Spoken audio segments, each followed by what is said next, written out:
conocido, ese pequeño textito, y se empezó a interesar, porque realmente nos abre un montón de puertas hacia lo que pasó antes y nos puede ayudar a explicar muchas otras cosas en el devenir de la historia.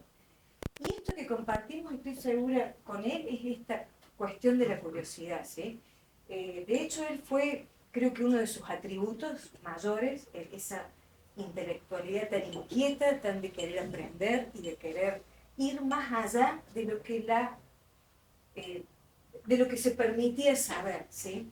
Giordano Bruno nace en 1548, en una época en la que la iglesia no pasaba por su mejor momento, la iglesia cristiana, cuya sede estaba en Roma con el papado. Ya había sucedido esta gran escisión de la iglesia con la reforma protestante y venía derramando la iglesia cristiana heridas que no iban a cerrar tan fácil porque venían perdiendo muchísimos fieles, sobre todo el norte de Europa, que comienza a alinearse según las ideas de Lutero y del protestantismo. Luego Calvino y luego siguen hasta Inglaterra. Y Giordano Bruno, si bien nace en el seno de una familia cristiana, él nace en un pueblito muy pequeño que hoy es un barrio más... Allí. A ver. Bueno, vamos a la otra. No, vamos a la otra. En un pueblito, hoy es un barrio más de Nápoles, ¿sí? Está entre Nápoles y el Vesubio. Ese era el patio de su casa, ¿sí? Y ya había demostrado de pequeño una gran inquietud intelectual por conocer más. Entonces su familia lo manda a estudiar a Nápoles, a una gran ciudad, y desde allí, cuando él termina sus estudios medios, digamos, ingresa en la orden de los dominicos para continuar los estudios teológicos, ¿sí? Y va a ser ordenado sacerdote a los 24 años. O sea que él sigue toda esta carrera, se ordena como sacerdote y luego como doctor en teología. Y ya estando allí estudiando y profundizando esos estudios religiosos, él profesaba hasta ese entonces su fe cristiana y adhería a eso, ¿sí? Bien, estoy bien. Perfecto. Acá sí no tapo. Él comienza a cuestionarse los grandes dogmas de la fe cristiana, ¿sí? Pero claro, los comienza a cuestionar desde el lugar mismo donde estaba estudiando, desde dentro de esta orden de los dominicos. Y eso llevó a que empezara a verse como un revolucionario, como alguien que no acataba dócilmente las estructuras ya impuestas de la iglesia. Él, por ejemplo, hizo sacar de su habitación, donde vivía dentro del monasterio, todas las imágenes religiosas, a excepción del crucifijo que tenía. Pero sacó la Virgen, sacó los santos, y eso era algo que el protestantismo tenía como estructura de columna vertical, digamos. Todos esos íconos religiosos para el protestantismo estaban de más. Para que tengamos una idea así de concepto claro, por las dudas, me remonto un poquito atrás. El 31 de octubre de 1517, Lutero, en Alemania, se planta con sus 95 tesis en la iglesia de Wittenberg, y él ahí dice que hay cosas, la estructura de la iglesia se debe solito, físicamente, pero apoyado política y socialmente por varios de los príncipes de las cortes cercanas que veían también al papado de Roma como no solo jefes espirituales de Europa, sino también políticos, que intercedían mucho en cuestiones políticas y sociales, no solo manejaban los hilos religiosos. Entonces Lutero, con esa plantada que hace de sus 95 tesis, básicamente, en resumen, para no meternos tan profundo en eso, lo que propone es una reforma, pero desde los cimientos de la iglesia, ¿sí? Y sobre lo que más hincapié hace es sobre la gran corrupción que atravesaba. Entonces, la venta de las vidas papales y indulgencias era algo muy común, y a la vez uno lo ve hasta la distancia, ¿no? Las personas criadas bajo la temeridad de un Dios, para empezar. Entonces, esa gran culpa impuesta. Y luego de eso, la idea de que si no se compraba esa bula papal, eso era el aval garantizado por el Papa en Roma, de que con eso del purgatorio se pasaba al cielo. Y no se lo vendían a los que tenían mucha plata, era el pueblo pobre, hundido en la miseria, que tenía que juntar monedas para comprar esas indulgencias, ¿sí? Bueno, esa es una de las cosas por las cuales Lutero se rebela ante la Iglesia. Por supuesto, a la Iglesia eso no le gusta nada, porque empieza a quitar el poder económico. La Iglesia atravesaba, esto fue en 1517, ¿sí? El Vaticano, como lo conocemos hoy, se empieza a construir en 1503, bajo el papado de Julio II. El Papa, que junto con Miguel Ángel hacen las mejores obras, o las mayores obras de esa Roma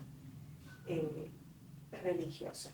Y, claro, necesitaban muchísimo dinero para levantar eso. Entonces, el diezmo era, en su mayor parte, para poder construir el Vaticano. Que antes del Vaticano, lo que ahí mismo había era otra iglesia de San Pedro, la iglesia sobre la cual se funda el cristianismo, pero mucho más modesta, mucho más pequeña, y ellos necesitaban empezar a dar otra imagen, ¿sí? Por otro lado, lo que proponía Lutero también era que se volviese ese concilio de Letrán, fueron 5 concilios de Letrán, en donde se proponía el celibato entre los sacerdotes. O sea, la ley existía, la ley del derecho canónico, ¿no es cierto? No de lo civil, sino propiamente civil. Existía, pero no se aplicaba. Entonces, a partir de esta reforma protestante, la Iglesia cristiana empieza a tomar nota de estos cambios que debían hacer sí o sí, porque si no eso se desmembraba. Y a partir de ahí, la Iglesia se empieza a reunir en una nueva serie de concilios, y sucede el Concilio de Trento, que comienza en 1543 y 45 y va a terminar en 1560. A lo largo de todos estos años se reúnen 3 veces. ¿Quiénes se reunían? El Papa y todos los obispos de todas las diócesis cristianas de Europa. Y así comienzan otra vez a reformular esto que la Iglesia necesitaba para sus fieles de ese momento, ¿sí? Y Giordano Bruno viene a nacer en 1548, cuando ya había sucedido la Reforma, cuando ya se le habían ido muchísimos fieles a la Iglesia cristiana, pasándose a las huestes del protestantismo. Entonces la Iglesia estaba muy sensible, muy vulnerable, y la Inquisición ya estaba totalmente asentada y persiguiendo, torturando y matando a los que opinaban distinto, así decir. Y Giordano, con su intelectualidad tan inquieta, tan a flor de piel, joven, de ideas renovadoras, comienza a plantearse cosas que la Iglesia no le podía dar. Entonces empieza a buscar en otros lados, ¿sí? Y aparte, él tenía una formación de los clásicos griegos, y para él la base de todo el conocimiento eran la aritmética, la geometría y la física. Entonces sus inquietudes no eran solamente religiosas, sino que también se planteaban así dudas sobre el cosmos, sobre el universo, y comenzaba a leer a viejos astrónomos o de otras generaciones, y a darse cuenta que lo que pregonaba la Iglesia científicamente no era comprobable.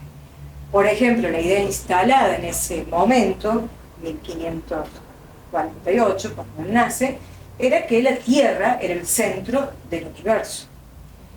No solo del sistema solar, del universo, ¿sí? Entonces, Giordano se fue introduciendo en todo esto, un gran lector, apasionado por el conocimiento, y comienza a indagar en otras miradas, ¿sí? Esta es la orden de los dominicos en Nápoles, donde él entra para ordenarse, primero para estudiar, luego se ordena como sacerdote, y después de estas diferencias de conceptos que él plantea con la orden, como por ejemplo haber quitado a la Virgen María, porque él no creía en la Trinidad. Lo que pasaba con Giordano era que él podía deducir conceptos desde la racionalidad, ¿sí? Pero no los podía demostrar. Pero él, a través del conocimiento, podía llegar a deducciones que eran opuestas a lo que pregonaba la Iglesia. Incluso a un compañero también ahí del seminario le dice que también se quede más liviano de todas esas imágenes y esos íconos, y que, por ejemplo, la transmutación del pan en carne o del vino en sangre, eso era imposible, porque él tenía una concepción más materialista de la realidad. Él decía que todo lo que fuera material estaba compuesto por átomos. ¿Me ven acá? Estaba compuesto por átomos, ¿sí? Entonces, ¿cómo? Es pragmático. Totalmente, claro. Totalmente pragmático. Y de hecho, él va a leer a Tito Lucrecio, que es un escritor del siglo I a.C., que va a recopilar muchísimos textos de la antigua Grecia y va a editar un poema larguísimo de más de 400 versos que se llama La naturaleza de las cosas. Tito Lucrecio deja ahí impreso el pensamiento griego antiguo, que también ya hacía 4 siglos de ensayo, no había nada que pudiera de alguna manera científicamente comprobar. Él adhiere a eso, Giordano Bruno, adhiere a esa materialidad del mundo, ¿sí? Por lo tanto, él dice que al ser todo compuesto por átomos y tener materialidad, el espíritu y el cuerpo son la misma cosa, ¿sí? Él no cree que estuvieran en distintos planos. Y de quien va a recibir gran influencia Giordano es de estos dos señores aquí presentes. Nicolás de Cusa fue un filósofo y teólogo alemán que va a traducir también muchos textos antiguos, y él estaba, o sea, era un sacerdote, pero también la idea de él y el objetivo de él era la educación de la gente, del pueblo. En una época que todavía es los últimos coletazos del medievalismo, en el que el pueblo era absolutamente analfabeto, el conocimiento estaba reservado para los nobles, para la iglesia y para los hombres. Las mujeres que quisieran acceder debían ordenarse como monjas, no tenían ninguna otra posibilidad más que el camino religioso para llegar al conocimiento, ¿sí? Y en el caso de Nicolás de Cusa, él tenía sus propios también conceptos del mundo y del universo. Tengan en cuenta que en esta época todavía no existía el telescopio, eso viene después, mucho después, Galileo incluso lo mejora, pero la observación del universo era a ojo desnudo.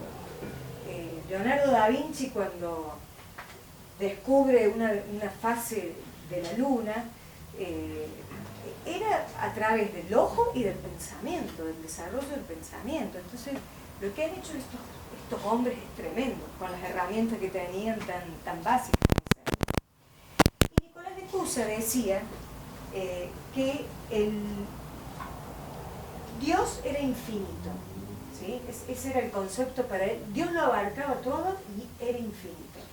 Y que todo lo que venía por debajo de Dios, el universo, las galaxias, el mundo, la planta, el gusano, todo, estaba hecho a semejanza de Dios.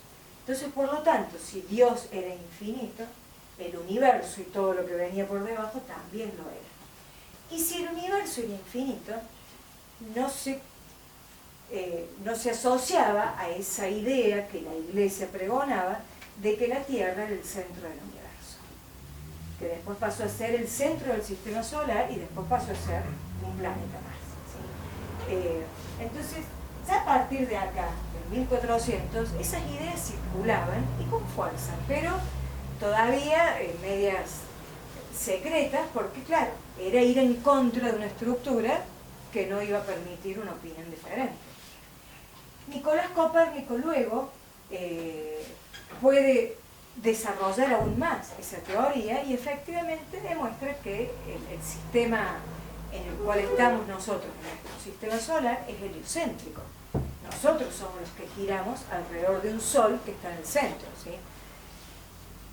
Pero Giordano Bruno fue más allá aún de las ideas de Copérnico y desarrolla este pensamiento de que efectivamente giramos alrededor de un sol que es una estrella, pero no es la única. Entonces, si hay otras estrellas, también cabe absolutamente la posibilidad de que haya otros planetas en franjas habitables, como hoy se han demostrado científicamente, y que por esa sola condición de existir nada más, la vida es posible absolutamente en otros planetas también.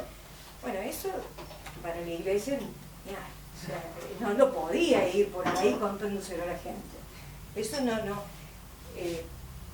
era algo que lo tenía que estudiar en secreto y de última charlarlo con alguien más, pero no era algo que se pudiera ir diciendo por ahí. Entonces todas estas cositas de Giordano Bruno empezaron a molestarle a la Iglesia y definitivamente lo expulsan de Nápoles y en realidad coincide, él viendo que lo expulsaban, que ya eso se venía y que la Inquisición estaba muy fuerte en Italia, decide irse y huye y se va a Roma. Primero recala en Roma, va a estar un tiempo ahí y después hace todo un periplo por Italia, de Roma pasa a Génova, de allí a Turín, de allí a Venecia, da clases en la Universidad de Padua, cerquita, después termina en Milán, y en todo este camino errante que él va a tener, la verdad que no la pasaba tan bien.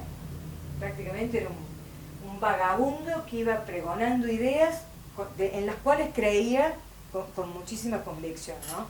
Porque realmente si hay algo que Giordano sostuvo toda su vida fue esa fe en sus propias ideas, en sus deducciones, que lo llevan a la muerte porque finalmente lo condenan a la hoguera, pero hasta el mismísimo último hálito de vida él sigue creyendo en eso y no se retracta como la Iglesia lo había obligado. Y también va a tener una gran influencia de Erasmo de Rotterdam, ¿sí? Erasmo de Rotterdam también fue un escritor, teólogo, filósofo, un buscador de la verdad, nacido en los Países Bajos. Erasmo nace en 1567, no, perdón, 1467, es anterior a Giordano. Y Erasmo es quien va a de alguna manera proporcionarle esa base a Lutero para luego efectuar la reforma, sin saberlo, ¿no?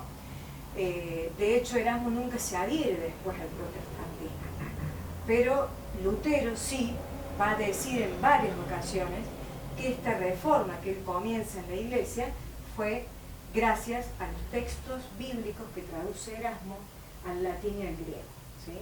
Todavía la Biblia seguía siendo para un grupo muy selecto de personas educadas, cultas, que hablaran el latín y el griego por sobre todas las cosas. Erasmo traduce del hebreo el latín y el griego y de allí, de ese latín, toma Lutero la Biblia y la traduce en alemán. El primer idioma al que se traduce la Biblia, un idioma, digamos, vulgar, hablado por la gente del pueblo, ¿sí? Y eso va a ser la base de Lutero para plantear la reforma de la Iglesia. Erasmo nunca se adhiere, como les digo, a esa rama del protestantismo, incluso queda en el medio Erasmo, de ambas posiciones. De la Iglesia, que lo presionaba constantemente para que escribiera en contra de Lutero, y Lutero, que muy libremente agradecía y decía que todas sus ideas revolucionarias provenían de los textos de Erasmo. Entonces Erasmo queda en medio ahí, pero bueno, lo logra llevar muy bien y el objetivo de él no era estar con ninguno de los dos, sino que la gente, miren esta idea tan maravillosa y que hoy debería ser la base de todas nuestras sociedades, tuviera criterio propio. O sea, si quería ser cristiano, fantástico; si quería ser protestante, fantástico. Pero que tuviera las herramientas para poder discernir y elegir. Que la idea de todo esto era el libre pensamiento, ¿sí? Y que ningún Dios te podía castigar por pensar distinto. Bueno, para la Iglesia perder fieles era perder poder. Entonces no era solamente que se les achicaba el horario de la misa, perdían poder. Y la Iglesia se sustentaba en el poder, y hoy no se existe. Algunos años después. Sobre todas las cosas, el económico, porque con plata se compran muchas cosas. Entonces, bueno, después de ese periplo que Giordano hace por Italia, huyendo, sabían que ya lo habían acusado de hereje, ¿sí? Decide salirse de Italia y empieza a andarse a Francia, va a Lyon, va a Toulouse, va a París. Cuando llega a París, el rey que gobernaba en ese momento, Enrique III, comienza a sentirse muy cómodo con las ideas de Giordano, pero siente que no las podía trasladar al pueblo, porque iba a tener un gran enfrentamiento con la Iglesia cristiana. Entonces, el rey Enrique III lo manda a Inglaterra, que era una de las cunas del protestantismo, ¿sí? Y allí Giordano Bruno va a vivir en la casa del embajador francés 3 años y va a escribir mucha de su obra, porque fue un prolífico escritor. Y de entre sus obras principales tenemos De la casa, El principio y el uno, Expulsión de la bestia triunfante, Del infinito, el universo y los mundos. Por eso él abarcaba un pensamiento mucho más amplio, no se quedaba nada más en lo religioso. Bueno, todos estos son títulos de él y hay muchísimos más, ¿sí? Y en todo este periplo europeo que él va a tener recorriendo distintas ciudades, escribía, imprimía, vendía muy bien sus libros y también daba clases en las universidades, o sea que él estaba muy bien visto afuera. Digamos, se lo escuchaba. ¿Sí? Se lo escuchaba, sobre todo en el mundo protestante, porque si bien él nunca había dejado de reconocer la autoridad del Papa, como cristiano que era, porque él seguía ligado a esa religión, y en contraposición con el protestantismo, los protestantes creen que el Papa es simplemente el obispo de Roma, que tiene jurisdicción solamente ahí. Para el cristiano no, para el cristiano el Papa es el jefe espiritual de toda la Iglesia cristiana del mundo, ¿sí? Bueno, él afuera de Italia tuvo muy buena repercusión en sus textos, en sus charlas que daba, y se sentía libre. Ahí no se sentía que lo estuvieran persiguiendo ni que la Inquisición estuviera pisándole los talones. Cuando llega a Basilea, en Suiza, él monta una imprenta, porque la verdad que vendía muy bien todo esto y vivía de eso, de hecho. Entonces él escribía, imprimía y así iba. Y estando ahí en Basilea recibe una carta de invitación de un noble veneciano que lo invita a venir a Venecia para entablar ciertas conversaciones, educar, le proponía un puesto en la universidad también. Y los amigos de Bruno le dicen, cuidado, si vuelves a Italia es posible que todavía te sigan buscando. Había pasado ya un tiempo, unos cuantos años. Acá estamos en el 1591, cuando él decide volver a Italia. Y él se había ido con 30 años, o sea que él hacía bastantes años que ya estaba afuera. Dejó los hábitos, sí. Se vuelca a la vida laica, civil, y desde su condición de escritor y teólogo y filósofo hace toda su obra, ¿sí? Y los amigos le dicen que no vaya a Italia, que lo veían sospechosa esta invitación de este noble veneciano. Pero Bruno de alguna manera se ve que le tiraba y quiere volver a su tierra, y vuelve a Venecia y entabla de hecho una buena relación con este señor, no sé si lo puse acá, Mocenigo. No puse el nombre. Bueno, él se llamaba Giovanni Mocenigo y era parte de la alta nobleza veneciana. De hecho, parte de su familia estaban en el gobierno, todos, o sea que era un hombre bien puesto socialmente. Vuelve Giordano, pasa un tiempo, se dedica a dar clases, se juntaban con otros grupos de filósofos y así, como esto que hacemos acá, a debatir ideas, a intercambiar miradas, y pasa un año, se sentía cómodo realmente, se sentía seguro, no sentía que nadie lo estuviera persiguiendo ni buscando, pero decide ir a Basilea, volverse a Basilea, porque había dejado su imprenta allá y quería hacer un nuevo material, imprimir nuevos libros, y Giovanni Mocenigo le dice, no, no te vayas hoy, dice, andate mañana. Bueno, dice Bruno, está bien, me voy mañana, no hay problema. Y ese mañana nunca llega, porque esa misma noche se acuesta a dormir en su casa y irrumpen violentamente, Mocenigo al frente y un grupo de guardias, lo detienen y nunca más sale de Italia. Lo detienen y a los pocos días comienza el juicio, esta es una escena de su juicio, en la que Mocenigo declara, acá está él en el banquillo de los acusados, declara ante el tribunal religioso, por supuesto, no civil, tiene una lista así de acusaciones de cosas que había dicho Bruno, y más allá de que algunas sí habían sido dichas por Bruno, le inventa un montón de otras cosas. Entonces el tribunal veneciano, digamos, lo ve culpable, pero prefiere declararse incompetente y mandárselo a Roma, que lo juzguen allá en Roma, donde lo habían declarado hereje, o sea, después de Nápoles, ¿sí? Entonces allí ya va trasladado como un detenido por la Inquisición, llega a Roma y va a estar detenido en una celda en las peores condiciones humanas en cuanto al frío extremo en los inviernos romanos, la falta de comida, la falta de higiene. Lo van a tener allí 7 años, templándolo, para que pensara y reflexionara, decir que no tenía que retractarse de algo que había dicho. Y va a pasar esos 7 años allí hasta que finalmente, en 1599, le hacen el juicio. Lo llevan ante la corte, él comienza a declarar, se sigue declarando culpable de todo lo que había dicho y sintiéndose convencido de todas esas ideas que él tenía. El tribunal le dice, bueno, te vamos a dar 40 días más para que piense, o sea, ya habían pasado 7 años que estaban 40 días más, como si eso hubiera cambiado algo. Él pasa esos 40 días detenido de nuevo. Esos 40 días se convierten en 9 meses. La iglesia, él se daba cuenta que la iglesia, si lo juzgaba, quedaba en evidencia de que estaba haciendo algo muy injusto. Por eso es que iban estirando todo este momento del juicio permanentemente. Hasta que finalmente, el 21 de diciembre de 1599, lo vuelven a llevar ante el tribunal, le preguntan si se arrepentía, él vuelve a decir que no, y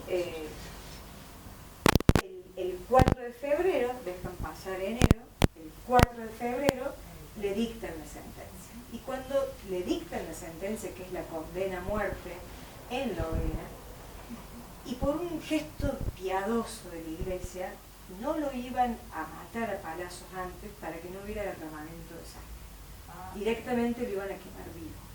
Y de hecho eso fue lo que hicieron. Y la iglesia lo toma como un gesto piadoso. Está en la condena de él. Cuando le dictan la condena y él se entera que va a morir en la hoguera quemado vivo, él le dice al que le lee la sentencia, ustedes tienen más miedo de pronunciar esta sentencia que el que siento yo al aceptarla. Porque él la acepta sabiendo que ese era su destino, él no iba a cambiar sus ideas, no le interesaba vivir bajo el concepto de otros. Esos 7 años que sobrevivió en ese estado terrible de soledad, de falta de humanidad directamente, bueno, lo fueron convenciendo que era su destino y que había que aceptar. Cuando lo llevan finalmente el 17 de febrero al Campo di Fiori, que hoy es un lugar hermoso en Roma, una plaza hermosa, donde está el monumento de él, porque en ese lugar lo llevan a la hoguera, ese es su monumento ahí en el Campo di Fiori, lo llevan atado, por supuesto, porque claro, era un hombre demasiado valiente, demasiado rebelde y demasiado extraordinario para la época, y tenían miedo que realmente se les volviera a escapar, entonces lo llevan atado y lo llevan con un clavo en la lengua para que no pudiera hablar, aunque sea decir sus últimas palabras. O sea, no querían que pudiera influenciar a nadie, ni siquiera a ellos de la hoguera. Y lo prenden fuego estando vivo ahí. Y por supuesto muere. Y este textito que les traje acá es parte de una canción de Silvio Rodríguez, que lo trae a la vida, a Jordán, y dice: cuando este ángel surca el cielo, no hay nada que se le asemeje. El fin de su apurado vuelo es la sentencia de un hereje. No se distraiga ni demore, todo es ahora inoportuno. Va rumbo al campo de las flores, donde la hoguera espera bruma. Es una canción de Silvio Rodríguez. Bueno, finalmente muere, pero no muere en sus ideas. Y tenía razón, al igual que Copérnico, que la Tierra no era el centro de nuestro sistema solar, mucho menos del universo. Todo eso absolutamente comprobado.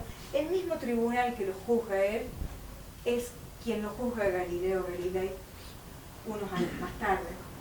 Y en el caso de Galileo no lo condenan a la muerte, sino a la cárcel permanente en su casa, en su domicilio.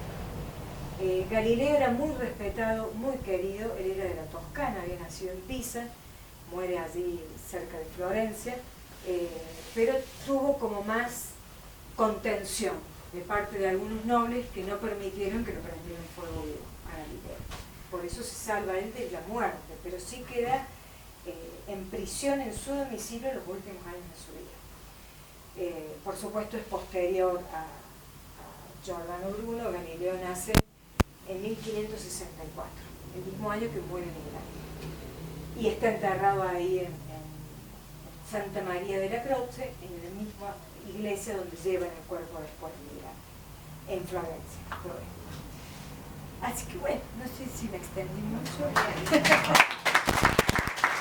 Sí, es tal cual, lo es. Pero él se va de la orden de los dominicos, él deja el monumento está acá. Sí, lo que pasa es que la iglesia se arrepiente. La iglesia después pide perdón, años, siglos después.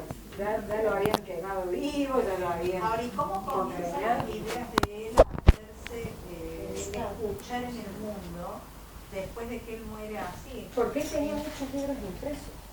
Sus Y a ideas quedan partir de vivas. esos libros. Claro, sus ideas quedan vivas.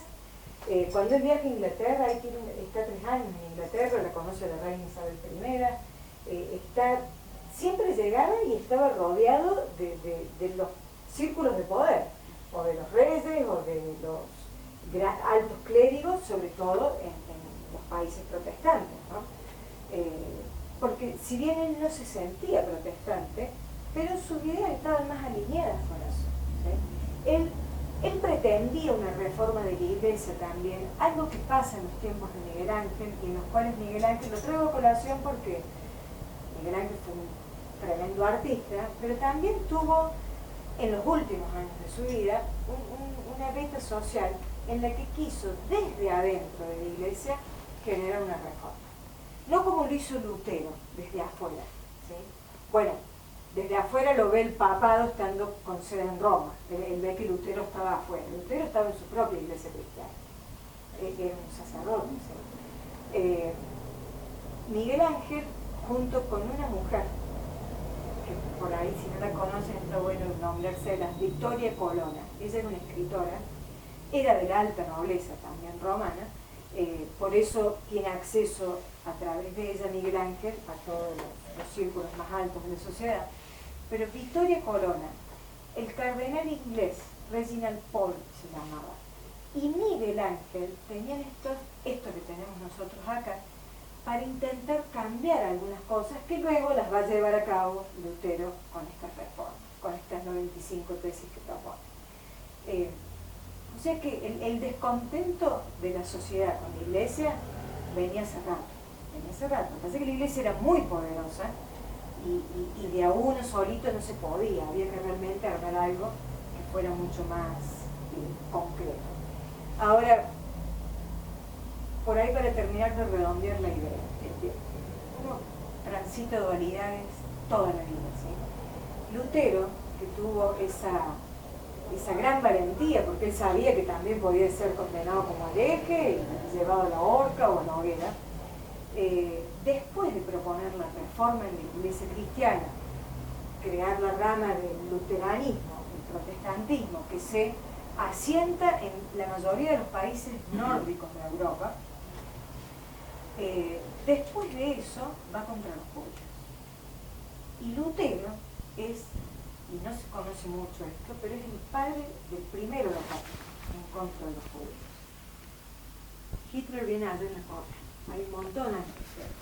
Lutero fue el primero, porque Lutero decía, la cristiana había salido con éxito, tenía el apoyo de todos los gobernantes, los príncipes y los señores del gobierno de estos países, de esos estados europeos, y él no podía entender, y eso está en sus libros, que los judíos siguieran siendo judíos.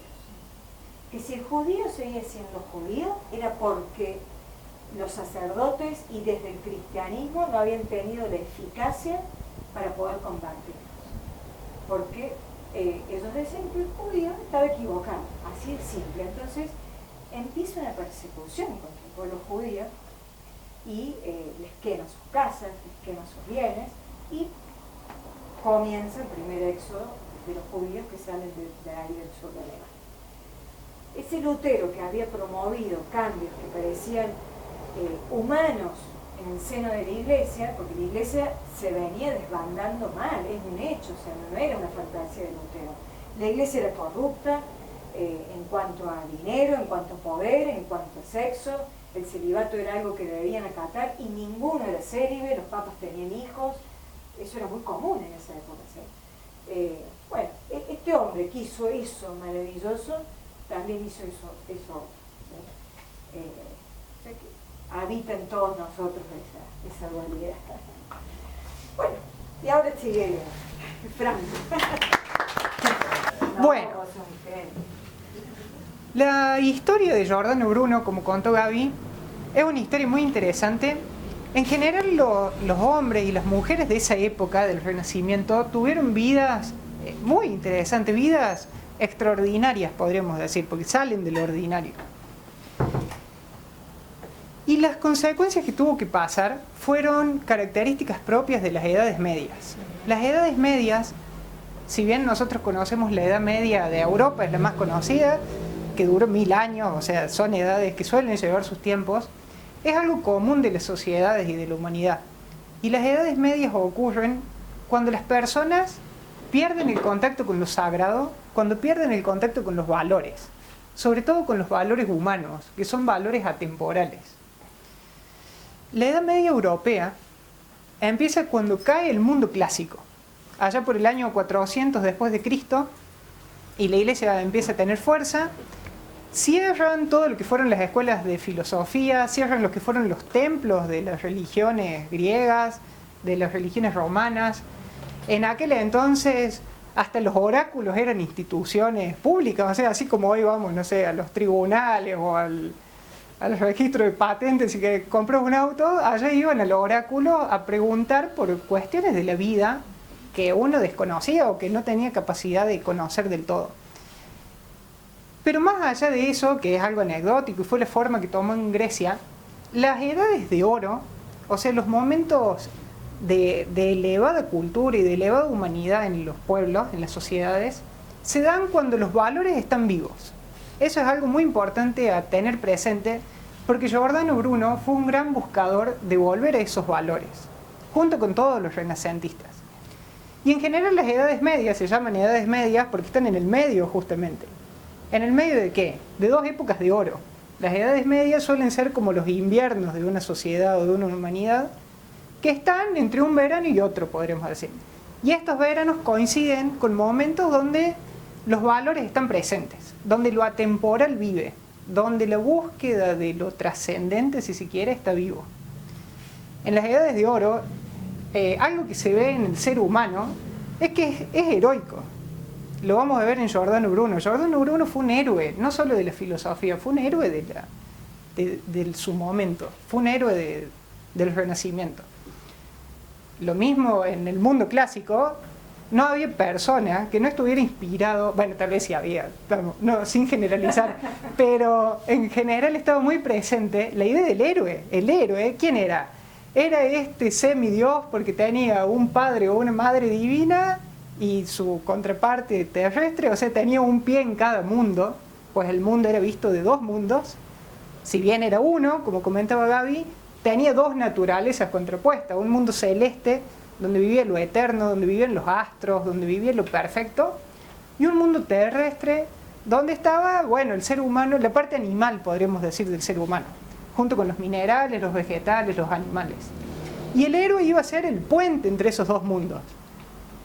Iba a ser aquel que, viviendo en este mundo, superaba su faceta terrestre, superaba sus pasiones, sus dolores, sus miedos, y lograba llevar a la práctica o poner en vida los valores que lo inspiraban, las virtudes, los poderes latentes del ser humano, podríamos decir. Tal es así, por ejemplo, que en el Partenón de Grecia, lo tienen, imaginen el Partenón, seguro lo han visto, tienen las 4 columnas en la parte inferior que representan la parte terrestre. En general todo lo que es cuadrado, lo que es cúbico, representa este mundo. Tenía la parte superior que es triangular porque es lo que busca el cielo, lo que busca la unión, lo que busca lo uno.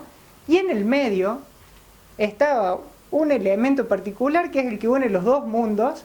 Y ahí estaban todas las figuras de los héroes. Porque el héroe era podríamos decir, la esencia del ser humano. Y todos podemos ser héroes, como cantaba David Bowie, por ejemplo. Giordano Bruno, ¿por qué les cuento esto? Porque Giordano Bruno fue un héroe de la filosofía, fue un héroe humano, y lo que tienen los héroes es que sus obras son atemporales, o se acercan a lo temporal. Pasan los años y seguimos hablando y aprendiendo de ellos. Si no, fíjense, Platón, por ejemplo, Platón en muchos aspectos de la filosofía, si no en todos, no ha sido superado al día de hoy. Giordano Bruno, las cosas que dijo de la ciencia, por ejemplo, por poner un ejemplo, al día de hoy seguimos descubriendo cosas. Dijo, por ejemplo, que además de los 7 planetas conocidos en ese entonces, que llamaban planetas a los astros que tenían cierta influencia en la Tierra, que era la Luna, el Sol, Marte, Venus, Saturno y Júpiter, además de esos 7, había muchos otros planetas todavía no descubiertos. Y bueno, 200 científicos de más adelante. Pero tenían ideas celestes, tenían ideas atemporales que llegaban muchas veces a través de la razón. No tenían muchos medios tecnológicos, pero sí tenían una imaginación, una memoria y una mente muy fuerte, muy, muy clara. Y eso hacía que no los entendieran.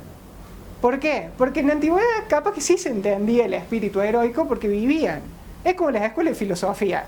En Grecia, en el siglo III a.C., tenías escuelas de filosofía como kioscos, por decirlo de alguna forma. Hoy tenemos que explicar qué es una escuela de filosofía y qué somos, y no es fácil, no es una tarea sencilla. Bueno, por ejemplo. Pero no es fácil, y Giordano Bruno no lo tuvo fácil, y esa fue la consecuencia. Pero son las consecuencias de las edades medias, eso es importante tenerlo presente. Y el Renacimiento se llama así, justamente porque lo que renace, lo que vuelve a la vida, son los valores clásicos. Es una época que lamentablemente no duró mucho, habrá durado 100 años si queremos ser generosos, pero tuvo un alto impacto. Fíjense que seguimos hablando, no ha sido olvidado. Y muchas cosas, como el arte, tampoco ha sido superado, por ejemplo.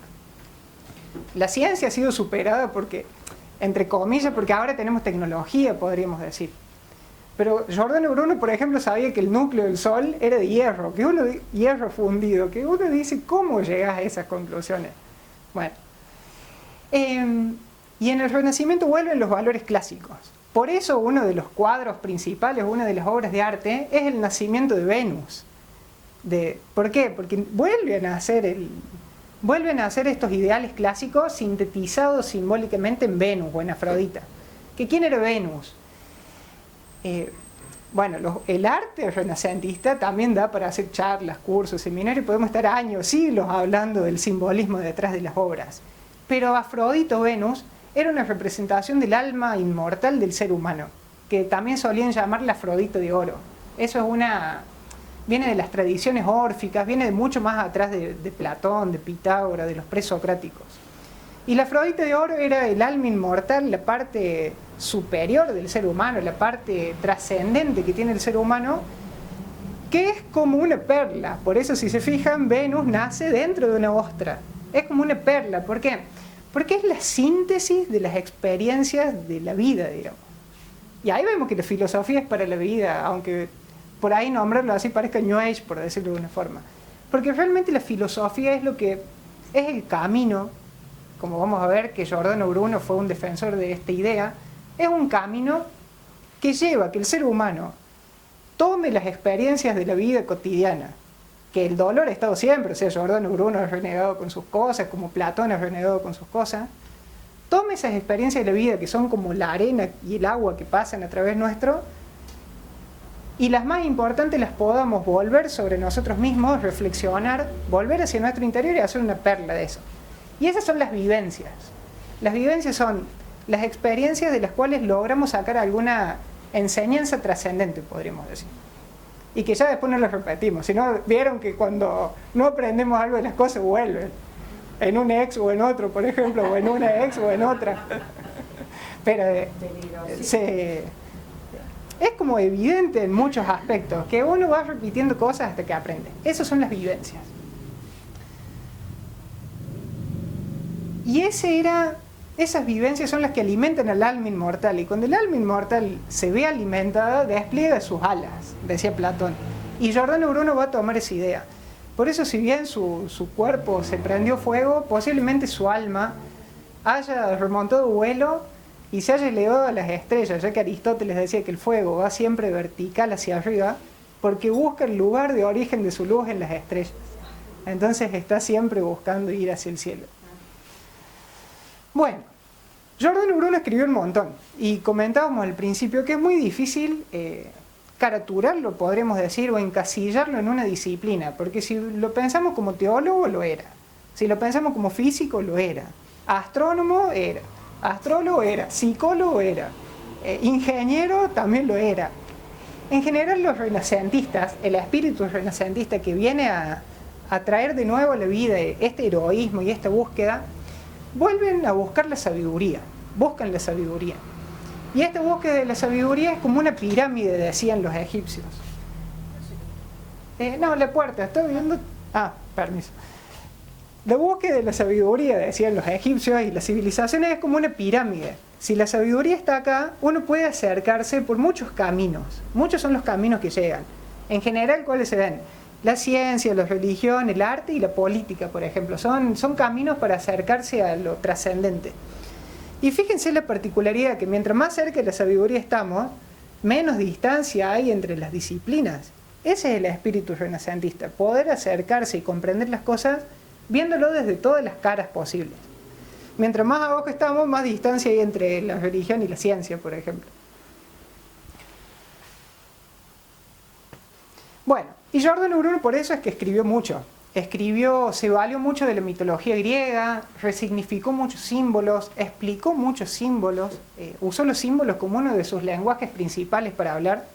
Escribió en griego, escribió en latín y también escribió en nolano, creo que era el idioma vulgar de Nápoles, para que la gente también lo pudiera comprender y no solo las élites. Eso fue muy interesante. Y cuando muere, muchas de sus obras pasan al índex de la iglesia y quedan como relegados, era prohibido leer y eran quemadas sus obras. Así que también está mucho tiempo en el olvido. Es más, es una cosa del siglo XX que resurge de alguna manera. Y la estatua esta que está en el campo de Fiori fue hecha en 1900, a finales de 1800, también por un conflicto entre la política y la religión, como una muestra de que el espíritu de Giordano Bruno todavía estaba vivo, digamos. O sea, fue muy interesante. Y de ahí vuelve. Y las obras, al inglés y al castellano, se han traducido hace 30 o 40 años. Y hay muchas que todavía están en italiano, por ejemplo, que no se han traducido. Pero hablo de todo, hablo de oratoria, hablo de la memoria, de la imaginación, de los símbolos, de los mitos. Tiene un libro muy interesante que es de los heroicos furores, que se llama, que es cómo se activa el alma cuando se despierta el heroísmo, de los infinitos universos y los mundos. de los vínculos. Fíjense que ya el tema de los vínculos preocupaba en aquel entonces como a los millennials hoy, digamos. Es que las cosas humanas son humanas y le pasa a los hindúes y le ha pasado a los chinos y nos va a seguir pasando a nosotros. Pero bueno, la filosofía sigue estando ahí atrás. Algunos de los cargos que los acusaron fueron opiniones contrarias a la fe, como comentaba Gaby, esta idea de los múltiples mundos. ¿Cómo puede ser si la Tierra es el lugar predilecto de Dios? ¿Cómo puede ser que existen otros mundos y otros seres vivos? Es más, dijo que todo estaba vivo. Y eso es algo que al día de hoy no lo llegamos a comprender todavía. Si hablamos de la teoría Gaia, por ejemplo, y de que el planeta tiene sus ritmos y sus ciclos, pero no tenemos muy consciente la idea de que la Tierra tiene su propia inteligencia, por ejemplo. O de que el Sol tiene su propia inteligencia, o sus propias leyes, o sus propios ritmos, podríamos decir. Habla también de la reencarnación, entonces no se preocupó mucho tampoco por si su cuerpo quedaba o no quedaba, no era tan grave, digamos, porque sabía o tenía entendido que el alma era inmortal. Y se ve que se reencarnó en alguien. Y podría, ahí, qué sé yo, según estas nociones, ya se había encarnado muchas y seguirá encarnándose las suficientes hasta aprender todo lo necesario. Bueno, y entre sus viajes, no está muy registrado, pero se cuenta que también viajó a Oriente, o sea que habría tomado contacto con ciertos conocimientos muy profundos del Tíbet o de la India, que en aquel entonces estaban vivas esas culturas. Y hubo 3 cosas que fueron sus enemigos contra lo que luchó toda su vida, que era muy duro en esa época, que fue la ignorancia, los dogmas y los fanatismos. No sé si suena, digamos, pero al día de hoy sigue estando bastante presente, lamentablemente. Cuando uno lo piensa y ve las características de las edades medias, pareciera, hay muchos filósofos que lo afirman, que estamos entrando en una nueva edad media. Habrá que despertar el heroísmo nuevamente, digamos, si no queda otra. No, si no queda otra, es una forma muy bella de vivir.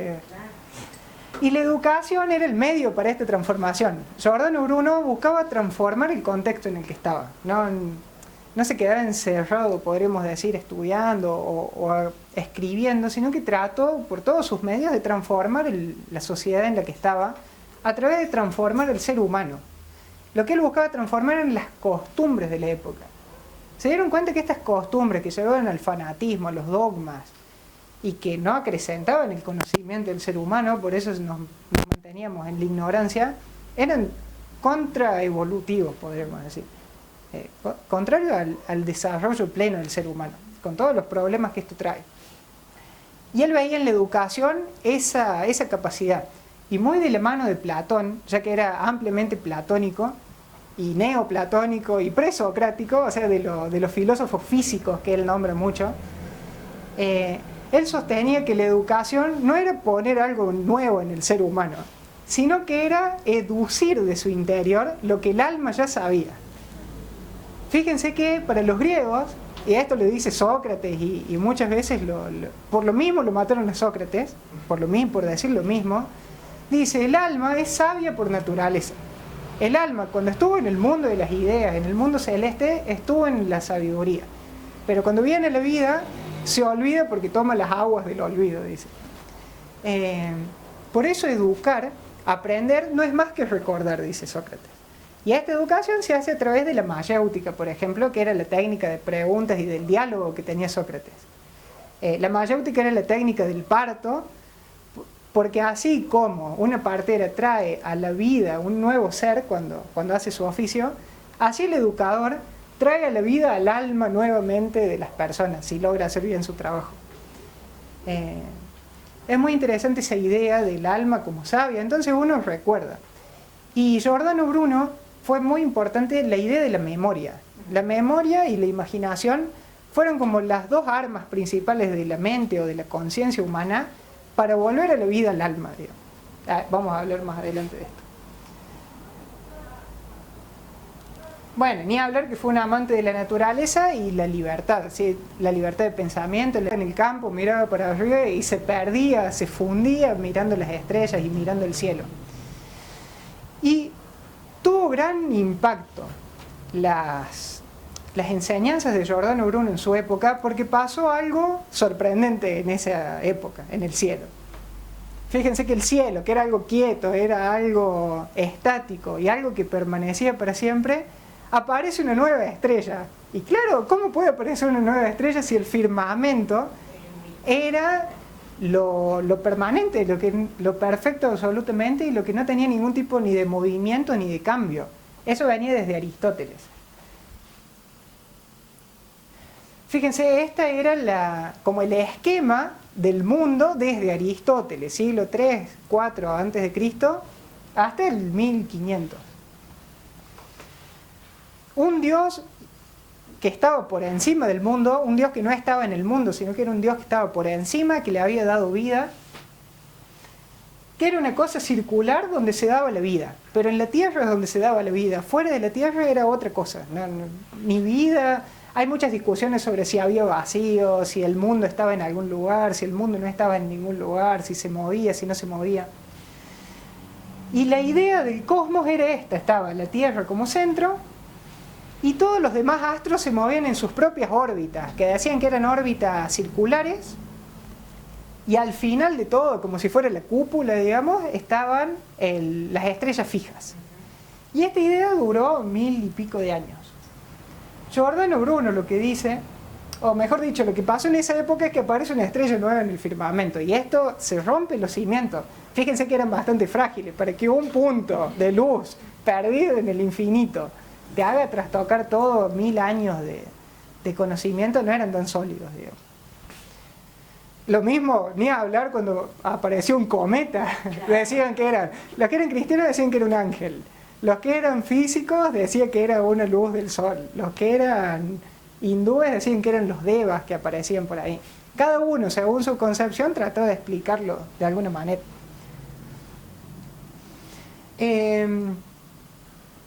Bueno, esta idea de revolucionar el pensamiento de la época y de liberar al ser humano, no del contexto, esto es muy importante, cuando Giordano Bruno habla de liberar al ser humano, de que uno se libere a sí mismo, no es del contexto, sino que es de las propias limitaciones.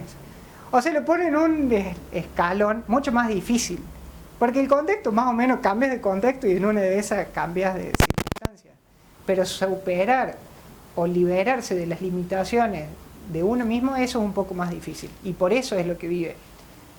Él decía que esta visión limitada del mundo, de Dios, de la vida, era como una cárcel para el alma, que ya lo decía Sócrates, lo decía Platón también. Pero que pensar libremente, tener vivencias y alimentar el alma inmortal iba a hacer que ésta saliera volando nuevamente.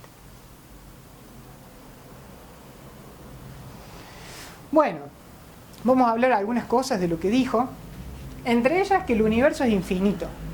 Y se planteó lo siguiente, lo hacía muy lógico, lo hacía a la manera de ese entonces, la lógica era una de las herramientas más valiosas para aquel entonces.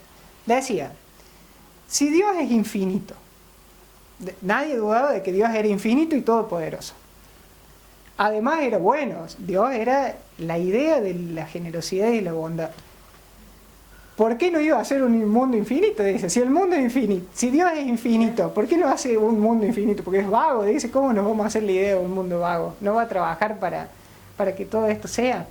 Dice, además yo me imagino que estoy llegando a la esfera esta de las estrellas y me paro ahí como si fuera una muralla. ¿Pero qué hay? ¿Una muralla? Puedo dar un salto más allá. Y si doy un salto más allá, el universo no se expande, y si se expande, esto se puede seguir expandiendo para siempre. En el diálogo de los infinitos mundos y el universo, habla de esto y desarrolla ampliamente esta teoría. Pero lo que sí va a decir, fíjense que llega esto lógicamente, lo que sí va a decir es que Dios está en todas las cosas.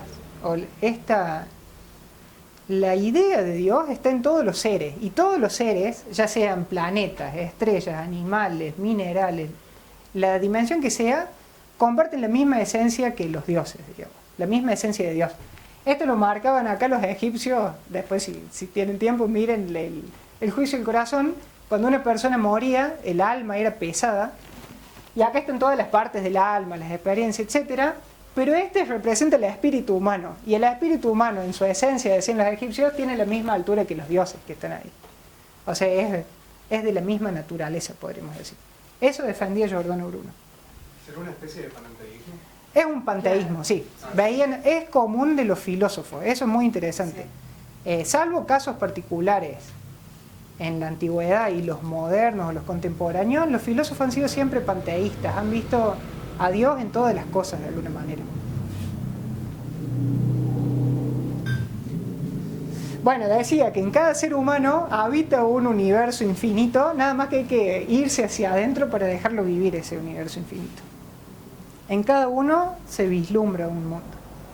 Bueno, y se preguntaban, esta fue una pregunta que ha llamado la atención del ser humano durante muchos años, ¿de qué forma y de qué tamaño es el universo? Ahora les pregunto a ustedes, filósofos. La idea de infinito es muy difícil de arrancar por la mente humana. Sí, la idea de infinito... Por sí no pueden existir dos infinitos, porque si Dios es infinito y el universo es infinito es la misma cosa, porque infinito es una sola cosa entonces. Claro, lo infinito... No puede haber dos infinitos, digamos, conviviendo. En realidad hoy sí se sabe, según el matemático, no me acuerdo cuánto, Cantor, que hay muchos infinitos. Bueno, es una teoría que viene de la idea de la teoría de cuerdas, de que hay mundos paralelos y que hay múltiples infinitos, lo cual en el fondo todos estos mundos paralelos terminan estando en uno, abarcados en uno, no es que cada uno va por su mismo lado. Suponiendo que esto fuera, podría llegar a ser que el universo siguiera siendo uno, digamos, un universo. Bueno, sí, la idea de infinito es un concepto, dice Giordano, que no se puede abarcar desde la mente racional, pero sí desde la mente pura, dice. Por eso la respuesta, por eso el infinito no se puede explicar, pero sí se lo puede vivir, dice. ¿Cómo? A través de la reflexión sobre uno mismo y de la imaginación y la memoria. O sea, no se puede... y acá nos ponen una dimensión de cosas que a nosotros nos cuesta también verlos. Dice, no se puede explicar, pero se puede vivir. ¿Y qué le quita en realidad? Fíjense que hoy el mundo lo entendemos mediante aquello que podemos explicar. Lo que no podemos explicar pasa a la dimensión del vacío, desaparece. Pero dice, hay otra realidad que es la que se puede vivir, que por ahí capaz que no la podés explicar, como los sueños. Miren que uno se despierta el sueño, tiene esa claridad de que soñó algo bello y lo querés explicar y parece que estás balbuceando, por ejemplo. Bueno, eso es que el mundo de los sueños es un mundo simbólico y los símbolos sirven como puentes para entender, comprender estas cosas que superan el 3D, digamos, que superan las 3 dimensiones y el tiempo. Bueno, pero ¿de qué forma y de qué tamaño el universo? No sé si alguno se anima a arriesgar alguna... Como es arriba es abajo. Sí, o sea que podremos decir que tiene un eje. Si hay una arriba y una abajo, tiene que haber un eje, entonces hay algo en medio. Pero fíjense el siguiente razonamiento matemático, que esto es medio de álgebra. Supongamos que tenemos la línea de los números acá, y ponemos el 0 acá. Y nos vamos al infinito positivo para allá y el menos infinito para allá. Pasa que según lo físico, el universo se expande sobre sí mismo, entonces, bueno, expandir sobre sí mismo implica que no hay un origen específico. Claro, bueno, es que esa... Se expande, digamos. Sí, exactamente, esa es una de las ideas, o sea, si yo tengo infinito para allá e infinito para allá y me muevo, tengo infinito para los dos lados, pero si me muevo 10 para acá, sigo teniendo infinito para los dos lados. O sea que el 0 ya no es más el centro de la línea. Cualquier lado donde yo me pare va a ser el centro. Entonces, ¿qué dice Giordano Bruno? En primer lugar, el planeta Tierra no puede ser de ninguna manera el centro del universo, si es infinito. ¿Por qué? Porque no hay centro. Cada uno es el centro, digamos. ¿Y entonces qué forma tiene lo infinito? Y no tiene una forma comprensible al menos. Pero fíjense cómo lo explica hoy la ciencia al menos. Esta se llama la ñaquea, que es el universo observable, digamos, al día de hoy. Pero pasa el tiempo y se sigue expandiendo, porque cada vez podemos ver más cosas. Entonces, ¿qué decía Giordano Bruno?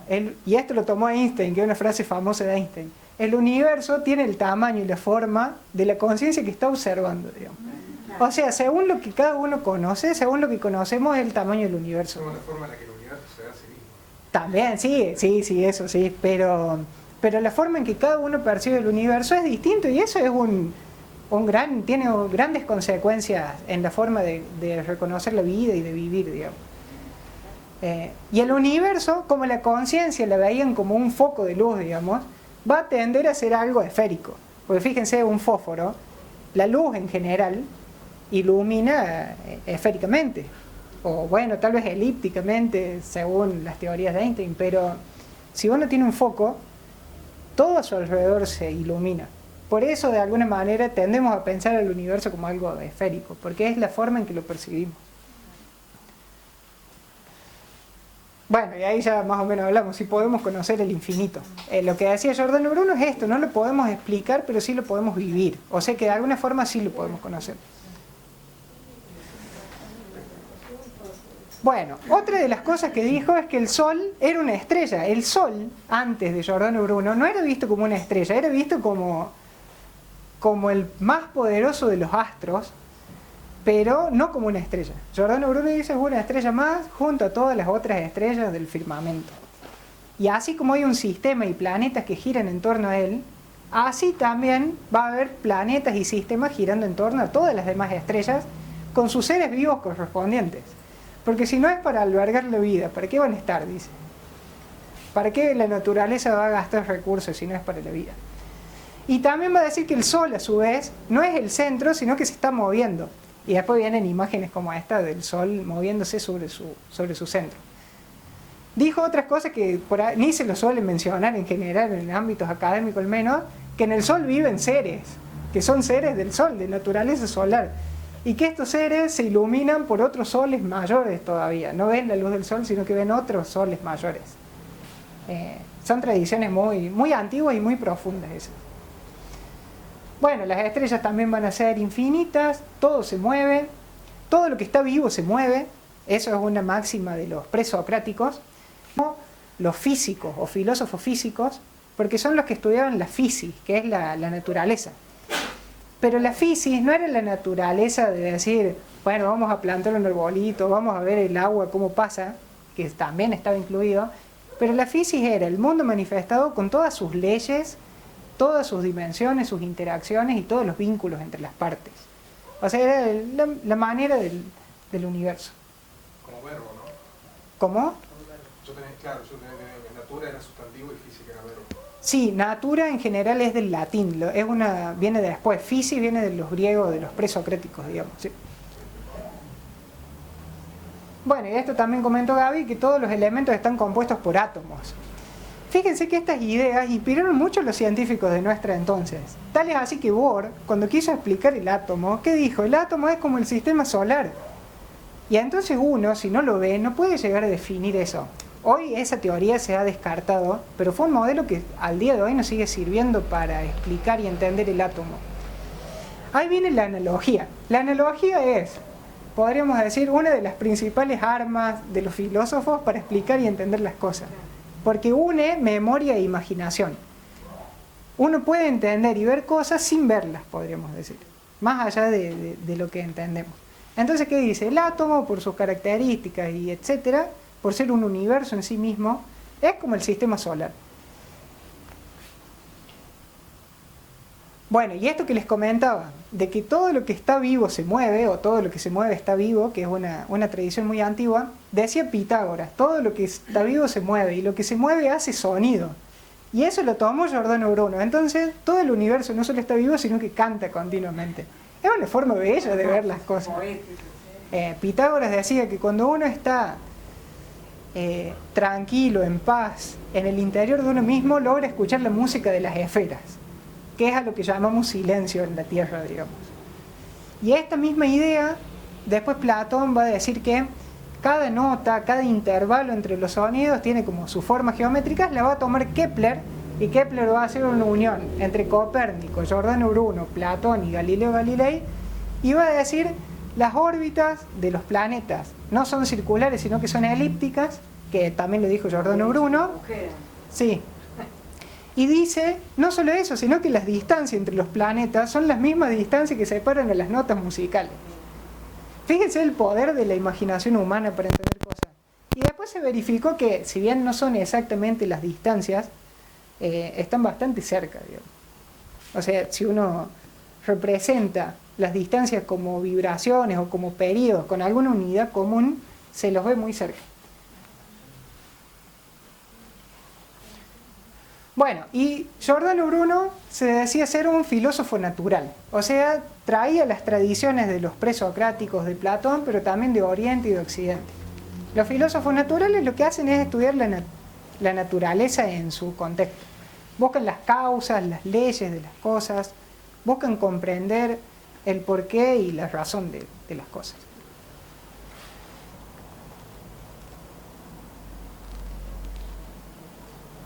Y estaba muy relacionado, y eso en el mundo académico tampoco se lo... Así como de Newton no se decía que era astrólogo, por ejemplo, se dice, no era astrólogo, estaba loco porque trabajaba con Mercurio.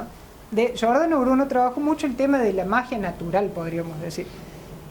A la filosofía en ese entonces veían como que había un escalón más de profundidad en el conocimiento de las cosas, y lo llamaban magia natural, que básicamente era colaborar con la naturaleza y que ésta le devolviera la colaboración de alguna manera. Y de esa forma podían hacer cosas que a nuestra comprensión eran mágicas, o sea, o a la comprensión cotidiana son mágicas. No es que sea nada raro, ni un conejo sacado de la galera, sino que son... ¿Vieron, por ejemplo, cuando uno está muy, muy concentrado o disfrutando algo, como que el tiempo parece no pasar, o que el tiempo parece pasar muy rápido, por ejemplo? O que si se concentran bien, en 10 minutos pueden hacer una tarea que si no les iba a llevar 2 horas. Bueno, esas actividades hechas con voluntad, con amor y con inteligencia, dice Giordano Bruno, son tareas mágicas, son obras mágicas. Las obras de arte son juegos simbólicos que evocan esta magia también. Por ejemplo, acá vemos una representación de Atenea peleando contra un centauro, que el centauro va a ser como la bestia, podríamos decir, la parte animal del ser humano, equivalente al minotauro en la mitología griega. Y Atenea, que es la diosa de la sabiduría, es la que no lo mata, pero lo tiene en su poder, digamos. O sea, la sabiduría, la inteligencia como herramienta para mantener la parte animal a raya. Porque es muy fuerte esta idea de que el ser humano tiene una doble naturaleza y tiene que aprender a armonizarla o a equilibrarla. Giordano Bruno habló mucho de eso.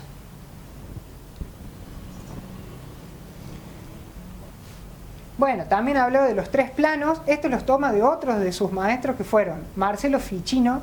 Marcello Ficino, un gran profundo de la sabiduría del Renacimiento, fue el director de la Academia de Florencia.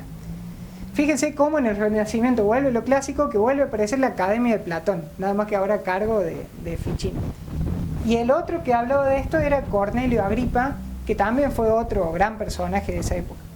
Y dividían el mundo en 3 planos: el cielo, el mundo natural, donde las cosas actuaban más que nada por instinto, pero no tanto por conciencia, podríamos decir, y el mundo humano, que es el que va a ser de puente. Es que de nuevo vemos esta idea heroica del ser humano de ser puente entre lo divino y lo terrestre. De ahí viene pontífice también. ¿Quién es el pontífice? En teoría es el que es el puente o el intermediario entre Dios y el mundo humano. Bueno, ¿y cómo se va a hacer este puente? Dice Giordano Bruno. ¿Cómo el ser humano se logra realizarse a sí mismo? Una de las cosas con las que trabajó mucho fue con el mundo de los símbolos. Y de esto después va a tomar Jung, por ejemplo. Jung se basa en gran parte de sus obras en Giordano Bruno.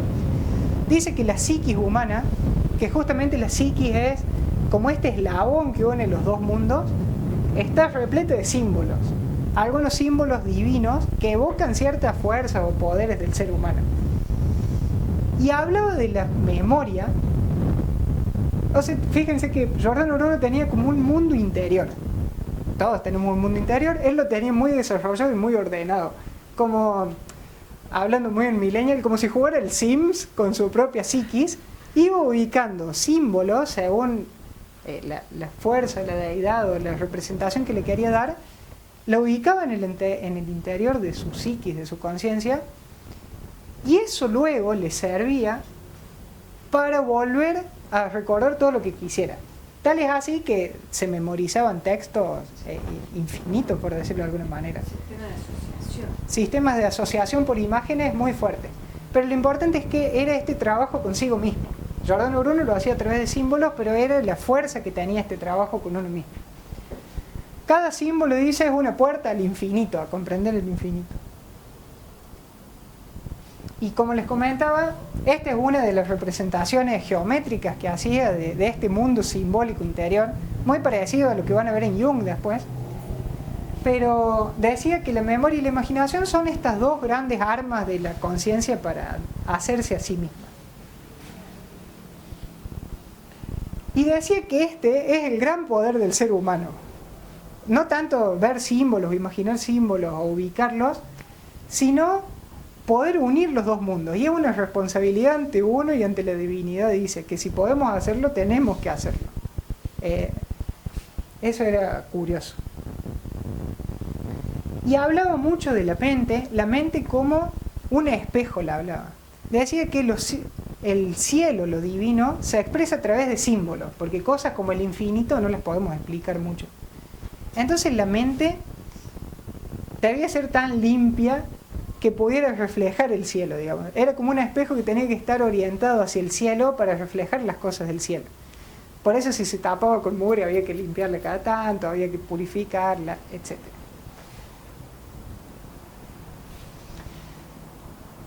Y en esta búsqueda de la liberación humana, la filosofía fue el camino que encontró.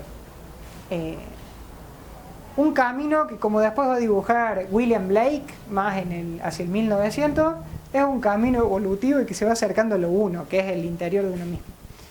Y estas vivencias que comentábamos al principio y que la filosofía llevó a Giordano Bruno a adquirir y a comprender, son las que hicieron que tuviera sus certezas. Que el cielo te libere y te sea dulce toda dualidad y toda deidad de este gran arquitecto. Y no vuelvas a mí, pues no eres mío. A ti vuelvo y clamo, voz sagrada, gracias te doy mi sol, mi luz divina, mi corazón te ofrenda excelsa mano, que me sacaste del garfio horrendo, que me guiaste hacia mejor morada, que mi turbado corazón sanaste. Por eso, las seguras hablas tiendo, sin temor a chocar contra el cristal o el vidrio, me yendo al cielo y subo al infinito. Y mientras de mi globo saco lo que otros ven de lejos, atrás dejo.